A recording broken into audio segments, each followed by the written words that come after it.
হলো deep vein thrombosis, অর্থাৎ এই পায়ের রক্তনালীতে ব্লক আছে।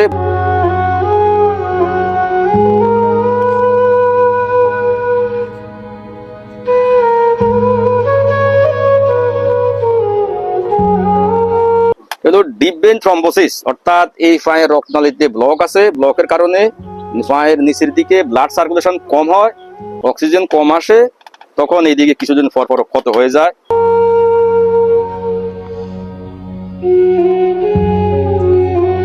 এই রোগের চিকিৎসা হলো উনাকে নিতে হবে এখন ভাস্কুলার সার্জনের কাছে, অর্থাৎ রক্তনালী সার্জন। উনার এই পায়ের প্রথমে ডুফলেস আল্ট্রাসোনোগ্রাফি করা লাগবে। ডুফলেস আল্ট্রাসোনোগ্রাফি করার পরে এই পায়ে কত পার্সেন্ট ব্লাড সার্কুলেশন হয় এটা দেখার পরে উনার এনজিওগ্রাম করা লাগবে। এই পায়ের এনজিওগ্রাম করে যেখানে ব্লক আছে ওখানে কত পার্সেন্ট ব্লক আছে ওই অনুযায়ী হয়তো রিং করাতে হবে।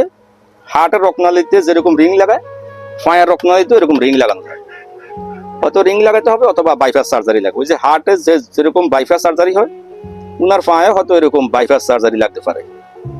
এটা হলো উনার ফাইনাল চিকিৎসা। সুতরাং আপনারা সতর্ক থাকবেন।